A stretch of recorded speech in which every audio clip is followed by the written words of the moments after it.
They believed she used her only son for ritual, but by the time the truth was revealed she was already dead. Mama Ifeanyi had been the laughingstock of her village for many years. She had become the barren woman of Umobiola. Even her so-called best friend had been the one dragging her name in the mud like a town crier conveying the latest news, while pretending to be a saint in front of Mama Ifeanyi. The mockery got so bad that she spent most of her days inside her hut, only coming out when she needed to handle urgent matters such as going to the market. My lovely wife, don't beat yourself up. Everything happens for a reason, her husband would say in an attempt to lift her mood. But how did he expect that to happen when everyone she called her friend, even her family, distanced themselves from her in order not to catch her bad luck? That was until, one day, the heavens heard her cries and blessed her with a boy. And for the first time, the cold shoulders she and her husband once received from the villagers melted into warmth and happiness. While many others would beg for their babies to let them sleep through the night, the cries of her baby reminded her of how much she endured to get here. Little did she know that one day, she'd find herself wishing she was barren again. Years had passed and Ifeanyi grew up to be popular amongst the villagers. He was kind and respectful, running errands and always lending a helping hand even when he felt tired. This made him loved by everyone in the village. They hailed Mama and Papa Ifeanyi for bringing up a cultured boy. Mama Ifeanyi beamed with pride, but the cruelty she was once faced with still lingered softly at the back of her mind. One fateful afternoon, on getting home from the market, Mama Ifeanyi spotted her son from a distance, and a girl with her back turned to her in front of her hut. She picked up her pace to get a closer look.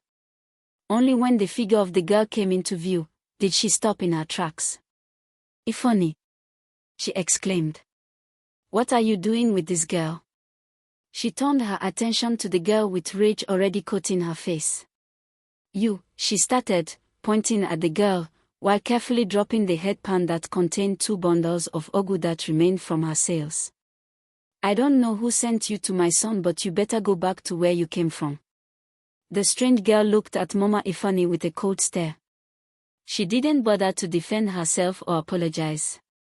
Instead, she gave Ifeanyi a soft smile, one that was good enough to hypnotize any man, before walking away. She turned her attention back to her son, who was confused but trembling with fear. He clearly didn't know why his mother had lashed out at him over nothing. "What was that girl telling you, Ifeanyi?" she questioned in a low tone with her hand on her hips. "Nothing, Mama. I just met her today. I happened to be outside the house when she passed. Her basket of mangoes had toppled over, so I helped her pack it." After that, she just started a conversation. The elderly woman searched her son's eyes for any signs of lies, but found none. Happy that her son told her the truth, softened her tone. "Ifeanyi, my son, I don't want you anywhere around that Oluchi girl. She lives too recklessly. Her mother slept around with different men till her husband chased her and her daughter out. Now, her daughter emulates the same bad behavior." She paused, recalling the drama that unfolded the day the two were sent packing out. "They live a bit far from the village but still come around to sell food at their shack." Realization struck Ifeanyi on why he never noticed Oluchi. His mother had prepared delicious meals every day and he saw no need to be eating outside. Although Mama Ifeanyi felt like a hypocrite, because she knew what it was like to be judged by others, she couldn't risk it again by having her son allow people to raise eyebrows at her and her husband. "If you see that girl coming towards you, turn in the opposite direction. Are you hearing me?" she warned, tugging on her ear. "Yes, Mama," he replied with a sunken tone. Not wanting to press further on why he sounded down, she assumed it was the feeling of awkwardness from getting scolded in front of a stranger, then went inside to start dinner. Unknown to her, trouble was brewing at the corner like the pot of oho soup she planned to prepare that night. Weeks later, Mama Ifeanyi had bought a small stall and equipment needed to start a small food shack. It was unexpected because no one had anticipated it. There was only one food shack in the village of Umobiola and it was owned by Mama Oluchi, whose customers came pouring in every day. Not because the food was up to par, but the beauty of the mother and daughter. It only took a matter of days before Mama Ifeanyi's food shack began to have customers pouring in and out from morning till night.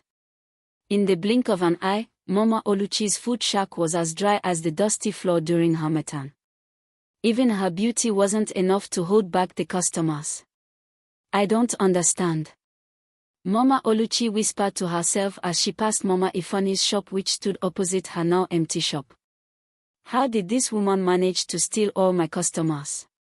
And it was all under a week.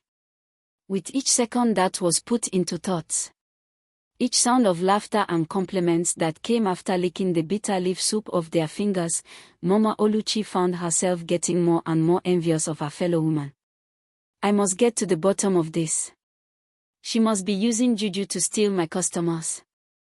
"Don't worry," she said, snapping her fingers towards the shop. "I'll expose your tactics." The days that passed by felt like a fantasy for Mama Ifeanyi. She never imagined that a business that stayed as a fragment of her imagination would come out better than she had expected. One day, the villagers noticed something strange going on in their homes. One by one, each person's clothes began to disappear. The expensive wrapper I bought for my wife from the market has disappeared." "Just like that?" Mr. Okafor exclaimed from inside his hut. "Mommy, my favorite shirt is missing," another girl cried out. One by one, the villagers came out from their huts with questions in their mouths and suspicions in their hearts.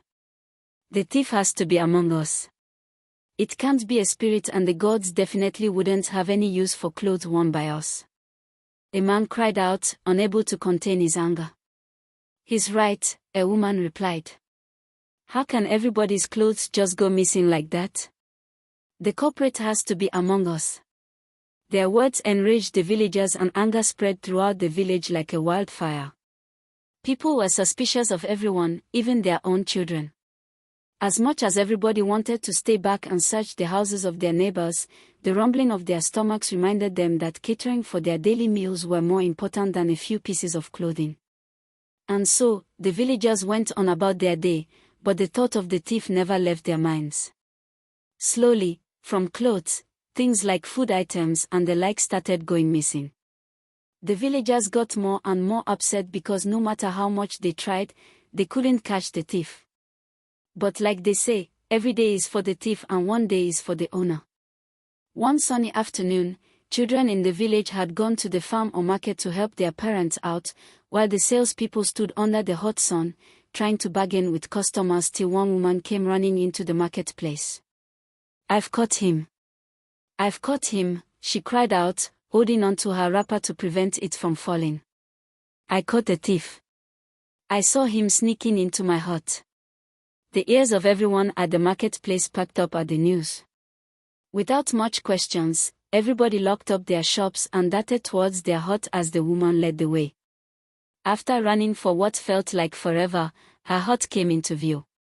Everyone waited outside, while she unlocked her door, calling two men to help her drag the criminal outside. The villagers stood in suspense, whispering to themselves, until the men dragged the thief out. It was none other than Ifeanyi. Mama Ifeanyi screamed. She couldn't believe what her eyes were seeing. Exclamations erupted from the mouths of the villagers. "So this boy can steal. His kindness was just an act," one woman yelled. Another man moved forward enraged, delivering a solid knock to his head. "You watched all of us turn against each other, meanwhile you were the thief. See this criminal." Mama Ifeanyi on the other hand collapsed to the ground in tears. "This boy has killed me, oh," she wept, with her hand on her head. The villagers yelled suggestions on how they should punish him till a man spoke up, silencing them. One of the elders in the village, Pa Izemio, walked forward. The villagers made way for him to walk up to Ifeanyi. He bent down to meet the now weeping Ifeanyi, who wished the ground would swallow him. "My son," he said, gripping his walking stick firmly. "Why did you do it?" Ifeanyi opened his mouth to speak, but the eyes of the angry villagers made him shrink back. "They would hurt you if you don't talk." "I'm sorry, sir." I don't know what came over me. It started last week. Most times it felt as if I was not in control of my body. I wouldn't even know I'm stealing till the act is committed, and I couldn't return it because I doubt anyone would believe it. His explanation confused the villagers. It sounded like a badly cooked lie a child would tell to escape punishment, but poor Izemo felt like he understood what he was saying. This must be the work of someone else controlling him, the man thought to himself. Let us beat this dirty liar. Someone shouted from the crowd. Poor Izemo rose his hand, silencing them, before turning back to the boy. Where are the items you stole? He asked. They are under my bed. Ifeanyi said quietly. We'll go to your house and see for ourselves.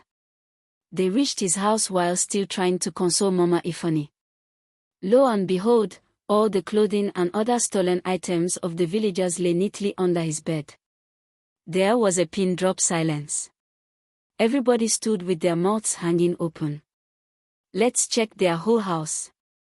Mr. Okafor exclaimed, breaking the silence. Something is wrong. There's no way all this can fit under one bed and his parents won't be aware. The 2 men and extra women went inside to check each person's room. The villagers waited outside with disappointment clouding their face. Until a scream broke out. My goodness! You people should come and see. Oh! People ran in, while others tried to stick their heads through the door to know what the fuss was all about. Asterisk. The woman who had gone to search Mama Ifeanyi's room had found a huge calabash with Ifeanyi's picture and a red calabash tied to it. The clothes of some villagers were also found under the bed.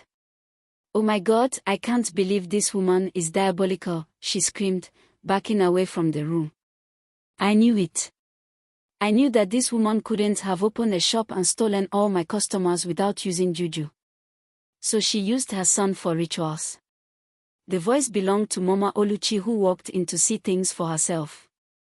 No wonder he said he felt like something was controlling him. All the attention turned from Ifeanyi to his mother. I didn't do anything. I swear. Why would I use my son for rituals, she said, wiping the tears from her eyes. She begged and pleaded for the villagers to reason with her, but everything fell on deaf ears. It all began to make sense to each and every one of them. Their clothes, the driving force to steal, and now, using her son for rituals. The punishment for such an act in the village of Umobaila was being left in the forest as a sacrifice for the gods. Please. She cried out. I've been wrongly accused. No one wanted to listen. There wasn't any evidence that she didn't do it, and worst of all, they didn't feel safe around her daughter if they had mercy on her. That meant those who planned to do it must also go scot-free. Ifeanyi, on the other hand, cried and begged the villagers to have mercy on his mother. She would never do anything to harm me. Please, he begged. Unfortunately, his voice got drowned by the angry voices of the crowd. Papa Ifeanyi had gone to the neighboring village to see a friend and was unaware of the trouble his wife was facing at home. Mama Ifeanyi was dragged to the river bank close to the forest. She had her hand and feet bound by 2 strong ropes. Before she could beg, cry, or even have a single moment to tell her son goodbye, she was flung into the river and carried away by the currents. A scream tore through the forest. It was Ifeanyi. The sight was much too gruesome for him to bear, so he turned away from the river in shame, crying his lungs out. Initially, the villagers had planned to whip the boy at the town square for stealing, but seeing his pitiful state, they decided that this was already enough punishment for him. Poor Izemo shook his head sadly, but something didn't feel right to him. He shrugged his head, walking away in pity at Mama Ifeanyi's demise. One by one, the villagers began to disappear from the river bank, leaving the weeping child. Some were remorseful, while the rest were shaken with anger. Ifeanyi cried and cried till he could cry no more. Eventually, he went home to await his father's arrival. That evening, Papa Ifeanyi returned from his trip. He noticed all the shops had closed early and people were giving him pitiful looks as he walked down the street. When he stepped into his hut, he felt that something was not right. Ifeanyi, he called out. I'm back. Ifeanyi slowly dragged himself from the bed and went to greet his father. His father was shocked to see the reddened eyes of his son. Before he could ask what happened, Ifeanyi broke down, narrating everything that had taken place. His father could not believe what his ears were hearing and quickly rushed to the riverbank. He fell to his knees, crying and begging the gods to bring back his wife. Unfortunately, medicine after death is useless. They have taken you from me. They have taken you from your son. And they stand in their compounds right now, eating their evening meals, sleeping in their beds, as though your blood is not still warm on this ground. My Addis, wherever you have gone, do not rest. Do not let the ancestors comfort you yet. Stay here. Stay close to the ones who did this. Let them feel you in every room. Let them wake in the night and not know why they are afraid. Let their children ask why their fathers weep without reason. They wanted your hands to be guilty. Make them know what guilty hands truly feel. And with those few words, he dragged his weak body all the way home. That night, both father and son wept bitterly till they fell asleep. Early in the morning, the sun shone brightly upon Papa Ifeanyi, but the pain of yesterday burned more than anything. He didn't plan on moving an inch from his bed, until a friend of his who had accompanied him to the neighboring village, Mr. Chinedu, burst through his front door. Papa Ifeanyi, you have to come to the market square right now, he said, panting. His chest heaved up and down. It was obvious something bad had happened. But you need to come now. You have to bear this for yourself. Mr. Chinedu said, cutting him off.